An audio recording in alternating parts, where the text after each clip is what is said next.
we really believe that building this vehicle for bringing in great talent, ingesting fantastic inspirations and ideas, knowing how to rapidly prototype and iterate into problem solving and then getting something in the market. We're trying to create something that believes the speed of innovation and the inputs of inspiration are going to look differently than it did in the past. And we're going to create the vehicle that allows that to happen. So with that vehicle created, the sky's the limit. Welcome to the Unlearned podcast, where host Barry O'Reilly seeks to synthesize the superpowers of extraordinary individuals to think big, start small, and learn fast. Here's your host, Barry O'Reilly. As many of our listeners will know, business model innovation, product development, and culture transformation have always been at the heart of my work. So when one of my good friends at Apple, Lee D, called me up to say there was someone I simply had to meet, I was curious. I've worked with Lee many times over the last number of years, including at AppDynamics ahead of their $4 billion acquisition by Cisco, and on the advisory board for Agile Craft before our acquisition by Atlassian. In fact, Lee often jokes that he knows me so well he would have picked out my wife in a lineup. Now that subsequent call that Lee set up was with Mark McNally, a radical thinker, venture innovator, founder and chief nobody at Nobody Studios. Mark's been involved in the creation of 14 new businesses, $5 billion in exits, and learned a lot of what works and what doesn't. He's been on both sides of the equation. He's been on both the upside and downside of new company ventures, and truly aims to consolidate the lessons he's learned to make each attempt a little bit better. That conversation with Mark was inspiring. He shared his vision to create a company specifically aimed at de-risking pre-seed stage businesses by minimizing the time, speed, and investment in each venture to discover repeatable, scalable business models before seeking venture funding to help that validated business scale. The visions and values we discussed on that call has had a significant impact on what we're about to do next, which is launch a venture studio. Together, with an amazing collection of diverse innovators, entrepreneurs, and creators who want to change the way new companies are created, sourced, explored, and scaled to sustainable businesses. But not only that, we're going to be the first company to make venture investing accessible to the masses by crowdfunding the company to enable anyone own equity in the studio and every single company we create in the future, forever. It's a bold vision and one that has never been done before, but it's the kind of mission this assembled team of nobodies lives for, and it's a journey you listeners are invited to be part of. But before we dig into what all this means, let's hear how it all got started, and the aha moment that hit Mark, and seeing the missing piece of venture and new company creation. I personally got very frustrated with not being able to do more things in parallel. This idea of being a serial entrepreneur is great, but it's almost like you have to make a big bet in your life for the next 3 or 4 years. This is the only thing I'm going to have my hands on. And just any rational view of technology and the likelihood of success when you look at innovative products and ideas would tell you, you're going to fail most of the time. And so that's actually kind of a hard thing to be biting off and chewing as you get older in your career. So one, serial wasn't good enough. I wanted to figure out how to do more parallel. And I think I was always a frustrated visionary for all the times that I was right on something that, I didn't have a bet on it. I'm like, that played out exactly like I thought it would. And that and $3 gets you a cup of coffee. So I decided I really wanted to create a vehicle that allowed me to be more involved and more aggressive in making bets on things that aligned with my vision of the future. And this is sort of something I hear a lot of people talk about, right? Like how to create a way to build optionality into the way that they explore their ideas. We're entering this amazing time of creators where I can't think of anybody I know who isn't either in a company and thinking about 1 or 2 side hustles that they would like to run but aren't. And even when they start those, to your point, one business that they might enjoy, they've got 4 or 5 other side hustles they're thinking about too as well, right? But so much of the sort of options that we have is that you either try and build a company from scratch, that one company, and you're stuck in it for 10 years. And I know lots of founders 10 years into their businesses they'd love to get out, but they can't say that. Or else you're trapped inside a company and you're doing like evenings and weekends to try and launch these businesses and hope maybe one day it magically turns into something. Like what have been some of the moments for you that you sort of had to unlearn around your journey to figure out how this paralyzing idea and creating a mechanism or a corporation or a vehicle to make this happen? Like, what was the sort of aha moment for you there? I remember not only 3 years ago trying to raise money for a company, and I had teams in Dallas, Seattle, and the Ukraine, and Orange County. And the VC looked at me and said, "We will never invest in your company." And I said, "Why?" He said, "Because we know it takes a corporate headquarters to build culture. There's no way you can be an effective leader." I mean, to me, that's a huge unlearning we've gone through as an industry, right? I don't think you'll find a VC who'll talk that way today, but they were not too long ago. And I think we were all talking that way, right? I mean, I'm a big culture person. I love being face to face. I love killing a whiteboard. I love team events. But I've been a distributed kind of a global worker for 20, 25 years. So, I've kind of been living this way before COVID happened. But I think COVID was this huge, amazing unlearning event for the whole world. That if all you have to care about is getting the best talent in the best place and unifying that around a worthy, reason and why, and let's go do it. So this is one of the things that's most fascinating to me, right? Like, listeners will know that I've run a remote business for the last 7 years or so, right? Like most of the people I work with, half of them I've never met in person. They're people all over the world.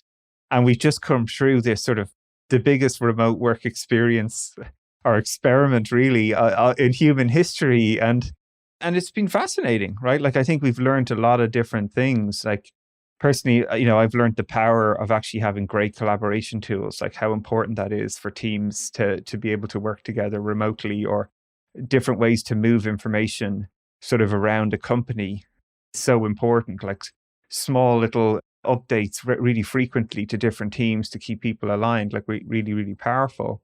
And now we're starting to think about creating companies where geography is no longer this sort of constraint. In fact, it's actually potentially goes from as your point, VCs having it on the negative side of the scorecard, to potentially saying, well, hang on, now we've got the access to like 25 data scientists now that previously weren't only available to us. And a lot of the venture capital ecosystem, or even the funding, has often been localized to where those agencies are, right? They tend to fund companies that are in their immediate vicinity. And now that's about to change. And so one of the things I think that's most exciting about, what this adventure that we're on is that one of the founding principles is crowd first, people first.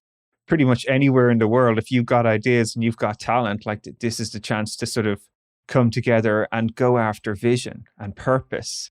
So can you talk a little bit more about like why the purpose piece is actually so powerful and really one of these great unifying theories, and maybe share a little bit about the conclusions you've come to on the purpose of Nobody Studios as well? I'm a big believer that if I focus on building up people around me, then my journey is going to be just fine. And so I look around everybody I'm grateful enough to be and lucky enough to be around. I'm looking at what is my role in their journey? Like, how can I add value? How can I help? Right. But I'm usually able to calculate really quick, like 3 to 5 times more, how they're going to help me, like how they're going to teach me things. And it doesn't mean to sound greedy, but that's just the way I look at it. As long as I put into it, it'll come full circle. Right. And I think we've tried to figure out how to make Nobody Studios that way, which is historically, unfortunately, very few times do the middle, level worker and below actually see the upside of a startup. And we're trying to say that needs to be challenged. That needs to be radically challenged. And so there's a couple ways we're doing that. If you're a part of Nobody Studios, you not only come in with a, little stock grant that's commensurate with your experience, but you have an automatic lever that is merit-based. So if you're a junior developer who has a huge, impact on our trajectory, you have a chance to be earning at the executive level of equity. That's how I want it to work. So we have that lever. The second part, which is something that I'm not aware of anybody offering, is we allow you, even though you're focused on one new co or maybe 2 new cos, you earn equity across the whole portfolio of what we're building. And we're trying to build 100 companies in 5 years. And, don't ask me about 20 years. We've got a lot of upside here. And so to make people a part of something that's bigger and broader, it's not just a nice to have. I just think it's the way we're wired.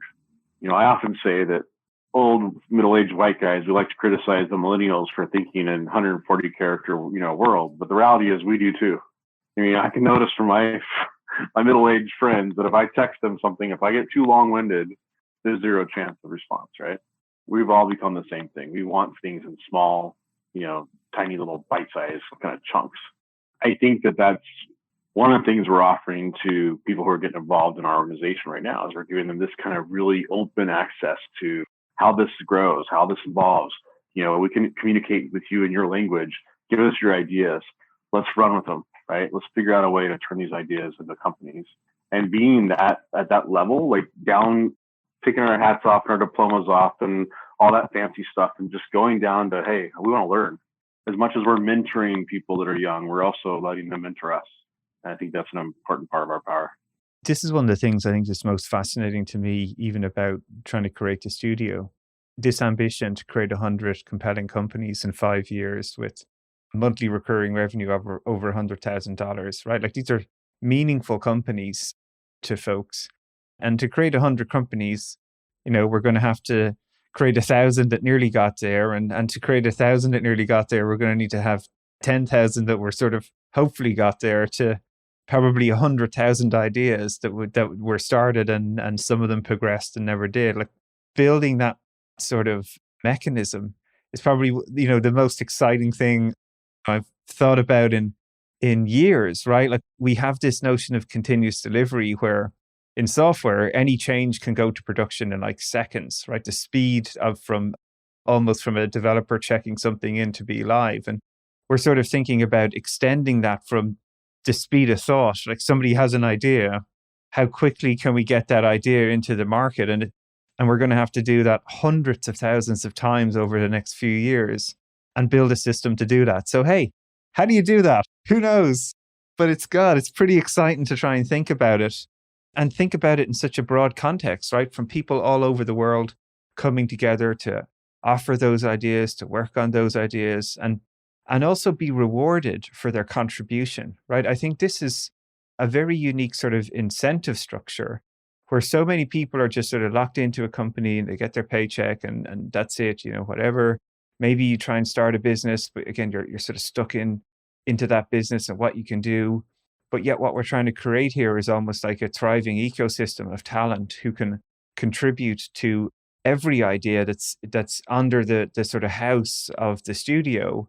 And for everything you contribute, you're recognized and actually have a stake not only in the success of that company, but your contribution is valued everywhere. Like to me, this is something we're talking about that I've never seen before. I've never heard of before. Lit up every time. And yet it's the most exciting thing that I get lit up every time we start talking about this. So help people sort of understand, like, contrast it a little bit, because when people think about venture capital, it's this sort of murky world. It's sort of often closed systems behind closed doors. Nobody really knows what's going on. And then the other side, one thing you always joke and remind me of is you've got these bootstrap companies where it's, some person with their pet in a garage just like hacking away on weekends. And there's this huge sort of gap in between the bootstrapping and then the significant funding. Could you share a little bit about, the diagnosis you had about what's missing here and really why Venture Studio, or the one we're aiming to create, is sort of this missing part of the ecosystem? It's not us versus them. Yeah, I think that's a really great point. From the very beginning that I had this idea, I didn't even realize there was a thing like an asset class called the Venture Studio. I had named Nobody Studios and bought the URL before I knew Venture Studios was a thing. Kind of disappointed, to be honest. But one of the first calls I made were to all my buddies who are VCs, So there's not a single person on my network that is a VC who doesn't love what we're doing. So I think that editors have gotten a little bit lazy with their taglines and stuff. And I think this like us versus them, I think is a completely wrong way to look at it. I think if you look at what VCs can do, it's a fire and forget kind of mentality. Like you put money in, but you're out of, you don't have control. You put money in and maybe in the future they'll ask you for more. And that's the extent of your control. Maybe you put in a ton of money and you have one board seat. but it's 1 out of 2. So you're along for the ride, but you're still not control. Maybe you're private equity where you're buying and you're putting all the money in and taking over the board seats, but those are extreme cases. So in the early stage VC world, you're having to make fire and forget investment decisions super, super early, right? What I always often describe the venture studio model to other VCs, I'm like, what are the things you wish you could do, 6 months after you wrote that check, right? They will tell you things like, oh, 6 months later, I realized that company wasn't as good as I thought it was, and I wish we could just kill it and stop investing. Okay. That would probably increase your returns, huh? Yep. Okay. What else? I wish the amount of times that I thought one company was a good idea, but really the idea was so big, it should be 5. So you'd want to split companies. Oh, that'd be amazing. Oh, that would probably really increase your returns, huh? Yep. Okay. How many times did I invest in something that was 5, but really after I got into it 6 to 12 months, realized those should be 1 company. So you want to merge companies. Yeah. Oh, man. That would be awesome. You could really increase your returns then, huh? Yep. Okay. What else? Oh, and I wish I could pause companies because sometimes they're not bad ideas, but the timing's not right. Technology, regulatory, whatever. Yeah. And one other thing, sometimes I meet this really great talent on this company who's amazing, but at the wrong company. They should be over here. I wish I could swap talent around and make sure I optimize talent. So if you could do all those things, what do you think the returns could be? That's what they tell you. Well, that's what venture studios are. We get to do that the first 12 months aggressively. And out the end comes really high qualified seed and Series A companies that those guys can fund all day long. Yeah, it's such a fascinating way to think about, what the studio is trying to do, like de-risk pre-seed stage companies, but create this sort of repeatable, scalable, and maybe sustainable business model and company that pops out the other side. And so many companies, I think, often, and founders often struggle, right? Like they go in with their pitch deck and whatever prototype or whatever stage they're at. And the minute they get funded, that's it, right? Like you're often forced to be building what was in the pitch deck on Tuesday at 5 p.m. when the check got written, right? And in many ways, the sort of rails suddenly get very much more closed and the scorecard appears and the pressure's on to hit those numbers. And it's a challenge, right? Where I think something, again, is unique, talked about in the studio, is the iteration process is actually welcomed. More oscillation within the bounds of a studio is actually encouraged, right? To do things like go from 5 businesses that are actually 1, or 1 that's split out to 5, or actually the talent is in the wrong, players are in the wrong position. Let's reshuffle them to where they're playing their best spot. And this is fascinating, right? I think it's encouraging even optionality and more diversity in the way even you're thinking about building companies for longer periods of time to like really figure out like what the hell the opportunity is and go from there. And that's kind of fascinating, right? Because even in the corporate world, this sort of analogy is, you have to write the business case, you do the tap dance pitch. Hopefully it takes you 15 steering committees to sort of work your way through, and maybe your idea gets funded. And then you have 3 years to build it, and you better spend all your money in the first year otherwise they'll take the money out. There's just so many perverse sort of incentives and behaviors that happen in both the corporate world with this and sort of the more entrepreneurial sort of founder world. And it feels like this is such a missing piece that I've just seen time and time again on both sides of the equation. So it's fascinating to me. So tell us more about like the reaction you've been getting to folks when you're sort of sharing this concept with them, because it's sort of one of these things that people maybe have heard some of these words before, but maybe under different contexts. There's probably some baggage that goes with even the concept of venture or venture studio or what that means. Or what have been some of the ways you've found you've had to explain not only to people what a studio would create, but I also want to afterwards dig into like, what's the opportunity that it's really trying to shake up, both not only from the company creation side, but the opportunity for people to be part of that journey? Yeah, I think one of the reasons why we've been successful, you asked me about reaction. For me, 14-year career, one of the big inspiring moments for me was going through a really tough, healthcare event in 2019. And 2020 for me was like coming out healthy and strong and focused and determined. And I was annoying as all hell to most of my friends who were like, what are you talking about? The world's coming to end. I'm like, no, the world's amazing. Let's go change it. But I really do believe, because I had that experience, my 2019 was my 2020 in a lot of ways. Our story is crafted with that view. Like, let's do shit that matters, right? Let's go change the world. Let's do it with people we like. Let's have fun in the morning.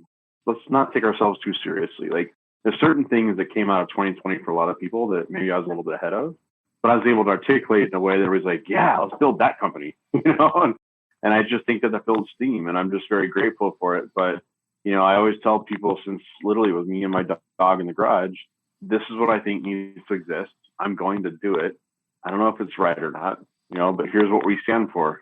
I talked about being time and capital efficient and people first and crowd first and transparent and doing shit that matters and taking care of each other and thinking globally. There's a couple of things we say very naturally off of our tongue.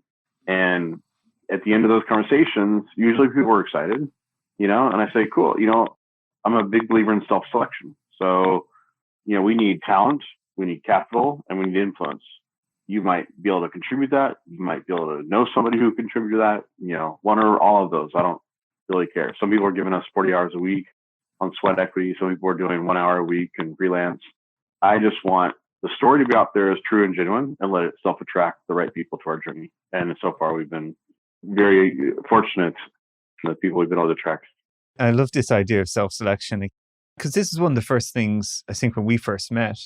We spent so much time actually getting to know each other's values more to start. Like, that was a really interesting way to actually understand how well we could work together, right? Like, what was this self-selection mechanism? Because knowing you now, I'm a big believer in this idea as well, is that if you can bring the right people together, the problems that they tackle it's just like whatever. Because, you're in a crucible here with people where you're trying to do things that have never been done before. There's going to be mistakes. There's going to be successes. There's going to be catastrophic failures and sad days. There's going to be elation. But if you have this sort of values alignment, that's what will always pull you through. The people who believe that we're on a sort of learning as we go. Like, this has never been done before in the way that we're trying to tackle this. So there is no roadmap. There is no perfect answer, but there's many right answers. But which is the perfect one? And even in our session so far as a team, everyone's just trying to figure out how to do some crazy stuff. No, you make a good point that I wanted to comment on. Like, we tend to right now spend a lot of time thinking about how to do it, right? And that's what we should be focusing on, right? People are going to be investing in us, and people are going to be joining our team because they believe we know how to do it. But we only care about the how because our why is so strong.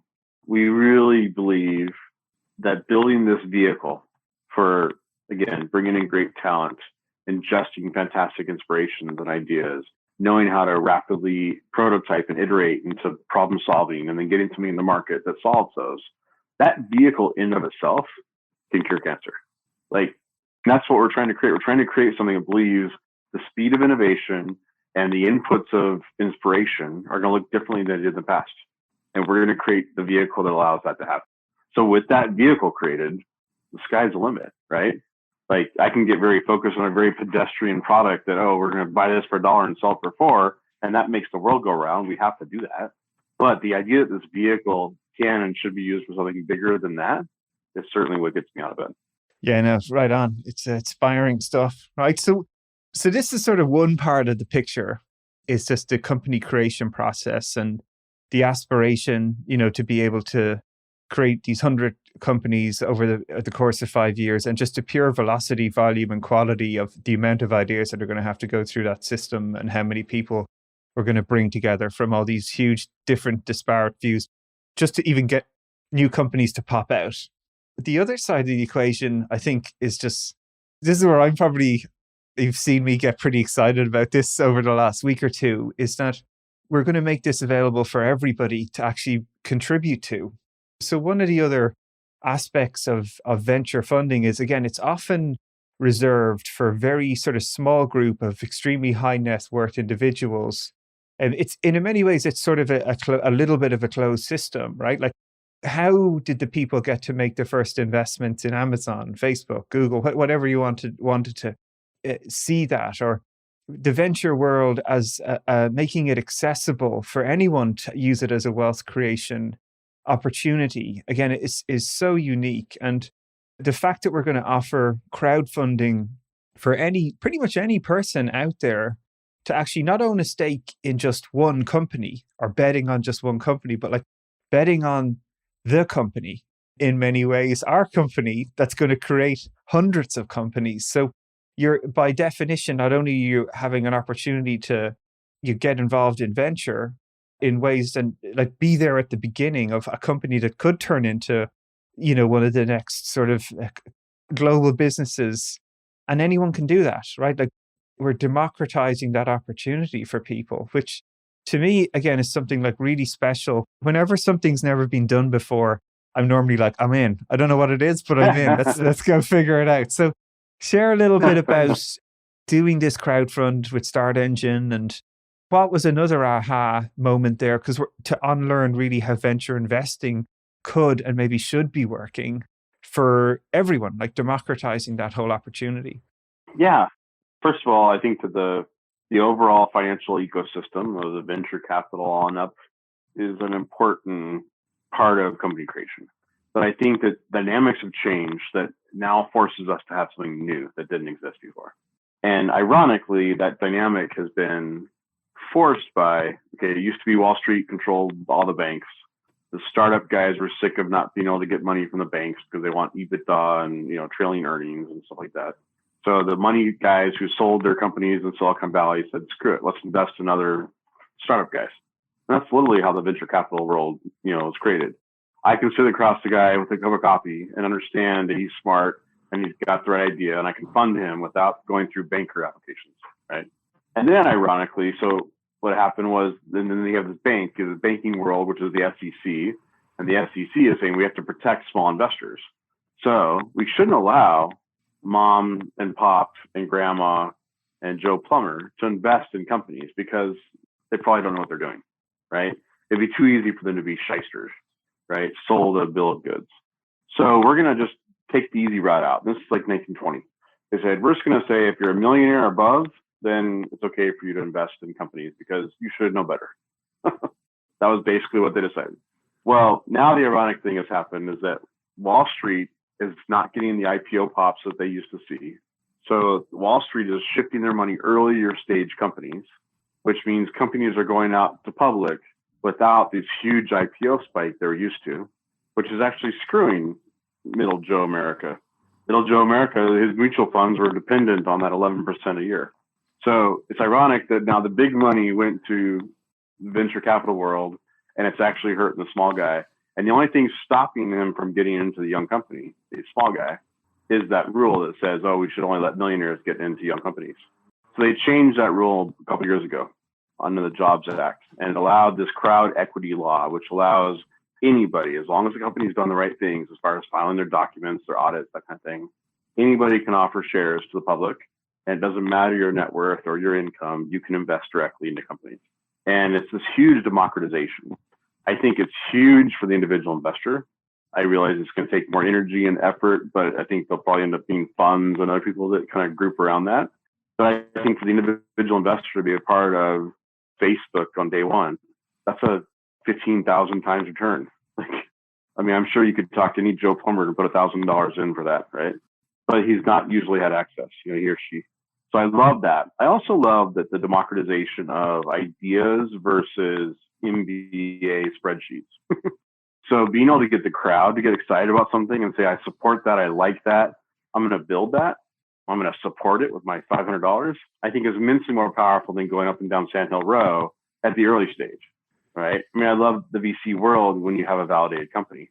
But in the earliest stage, you can see a lot of great ideas don't get off the ground because maybe they don't have the right pitch man or they gave up one VC too early. You never know, right? But it's really hard to take this young, kind of fragile little idea and go show it to the world. It really is, especially a world that's expecting to throw rocks and darts, So it's fascinating. And I think I love the narrative that you're sharing there about how the circumstances come to be and now what's different about this opportunity, right? I think so many of the technology tools that we have available to us now, like the ability to dial into hundreds of thousands of people, synthesize their sentiment, get feedback from them, launch a product on AWS for $3 and and it be in the world and learning in the market. I think it's always a convergence of these things. I never think it's just one tipping point, right? Where the technology gets to a point where, we've 8 billion people about to be on the planet, and anything from tools like low code and no code, where you don't have to be an engineer necessarily to put something on a website and get your idea out onto the world. You can use WordPress, a Squarespace, a plug-in Shopify, and next thing you know, you're printing t-shirts in your garage with your dog, and like you're having orders for,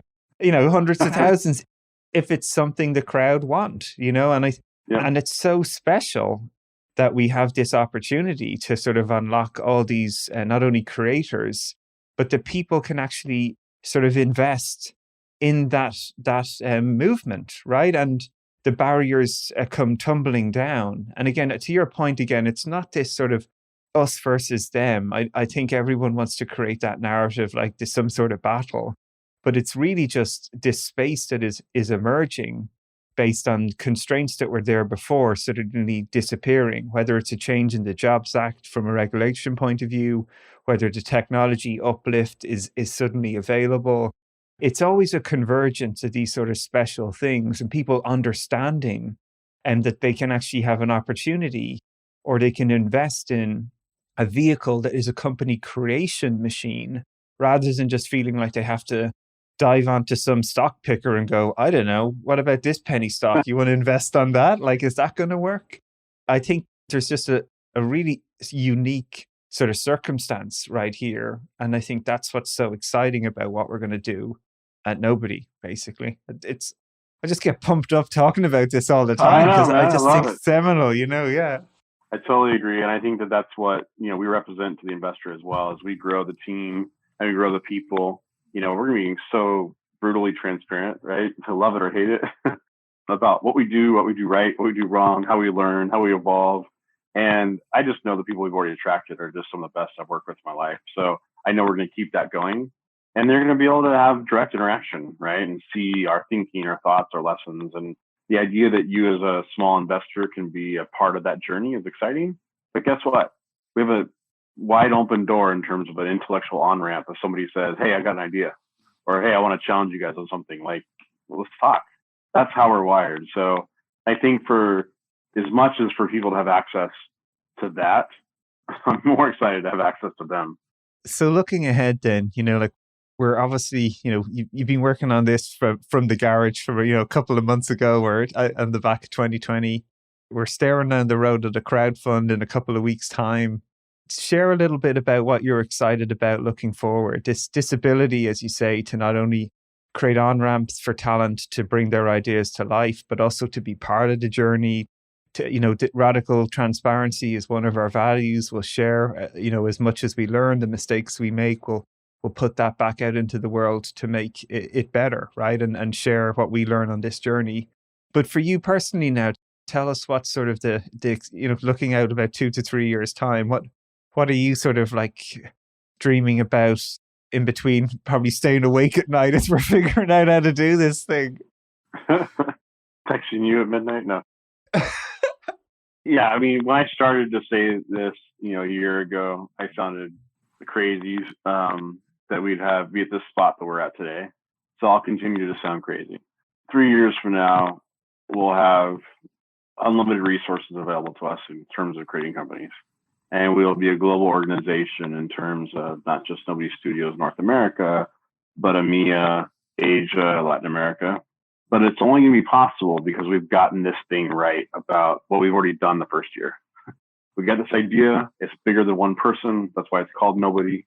We're going to attract people to the journey that bring similar values, but maybe different skill sets. And 1 + 1 = something more than 2. And we're just going to keep doing that. And we don't know where the ideas are going to lead us, but we know that we'll probably get it right more often than we get it wrong. And we're going to create a journey that's a lot of fun for a lot of people. And we'll make sure that everybody's a part of the upside of what we do here. This is for everybody. So that's where I think we'll be. I think we'll be a global brand in 3 years, and hopefully the preferred place for the youth and influence to bring ideas and company creation. And we'll attract a bunch of old parts like us to the journey as well. Well, look, There's no doubt that the conversations we've had have really attracted me to the journey. I'm unbelievably excited about what we're about to do. When it's never been done before, I think it's just so fun to go all in and bring so many of the ideas many people who listen to this show talk about and have heard me talk about before to life in reality, right? And building a machine as it's flying is always challenging, but always these proof points, is what you're talking about here, is what we're going to create in the next year is going to help us create what we need to do in year 2. And then in year 2 will help us create year 3. And the more people who are inspired by listening to this story and want to be part of that journey, I guess all we can say to them is, follow Nobody Studios, reach out to either one of us. And if you're interested and want to take part, and it's going to take a huge amount of people, as you say, you've drawn in so many amazing people. I'm amazed by the talent that I've been working with already in this short period of time that are aligned around this vision, these values, this opportunity. So I think there's just so much excitement ahead, and I'm delighted to be here on the journey with you and everybody else in the team. And thank you very much for coming to share your story in the show, Mark. I'm sure we're going to have you back many times to sort of share what have been many of our ups and downs as we go along. I can't wait. I'm sure we'll offer many studies to your audience, but first and foremost, I wanted to say thank you, and I'm grateful for you being a part of this. So it's a pleasure. Let's go do what's not been done before. Right on. Take it easy. All right. Thank you. I hope that show resonated, and if it did, I'd encourage you, take the small step. Email a colleague you think might appreciate it, tag someone on Twitter, share it with your network. That one small step can have a big impact to help others learn to unlearn, and then let